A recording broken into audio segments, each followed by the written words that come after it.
الحمد لله رب العالمين والعاقبة للمتقين. الصلاة والسلام على سيد الأنبياء والمرسلين. جزا الله عنا سيدنا ومولانا محمدا صلى الله تعالى عليه وسلم ما هو أهله. صلاة وسلام عليك يا رسول الله.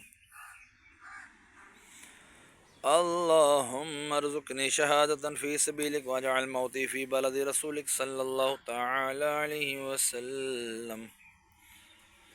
یا الہ العالمین، یا بجو کھڑے ہو کر سورہ یاسین کی تلاوت کی تیری بلند و عظیم بارگاہ میں پیش کرتا ہوں، قبول و منظور فرما. اس کا اجر و ثواب تو اپنے شاہ نشان عطا فرما. جو غلطی کوتاہی کمی ہوئی تو حضور نبی کریم صلی اللہ تعالی علیہ وسلم کے صدقے معاف فرما، کرنے کیوں میں تبدیل فرما. مولا عز و جل، جو تو نے ثواب عطا فرمائے تیرے محبوب صلی اللہ تعالی علیہ وسلم کی بارگاہ بے کس پناہ میں ہدیتاً تحفتاً نذرانۃ عقیدتاً ادباً پیش کرتے ہیں، قبول و منظور فرما.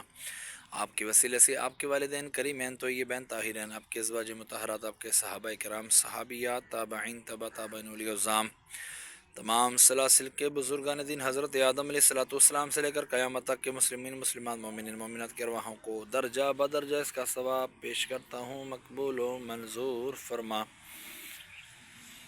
یا الہ العالمین، ہمارے امجد بھائی مرحوم کی ارواح کو اس کا ثواب پیش کرتے ہیں، مقبول و منظور فرما. یاسین کی برکت سے ان کے گناہوں کو معاف فرما، ان کے درجات بلند فرما، ان کی قبر کی تاریکیاں دور فرما.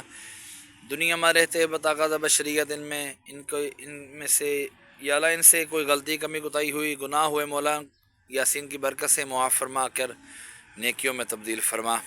حضور نبی کریم صلی اللہ تعالی علیہ وآلہ وسلم کی شفاعت کبریٰ نصیب فرما. یا اللہ، میں اپنے والدین مرحوم کی ارواحوں کو بھی اس کا ثواب پیش کرتا ہوں، قبول و منظور فرما. ان کے بھی درجات میں بلندی عطا فرما، قبر کی تاریکیاں دور فرما، قبروں کو جنت کے باغوں میں سے باغ بنا، کفن کو جنت کے کفن سے تبدیل فرما. مرنے کے بعد سارے کا سارا ثواب مجھے بھی عطا فرمانا. وصلی اللہ تعالی علی خیر خلقہ محمد وعلی آلہ واصحابہ اجمعین. لا الہ الا اللہ محمد رسول اللہ صلی اللہ تعالی علیہ وسلم.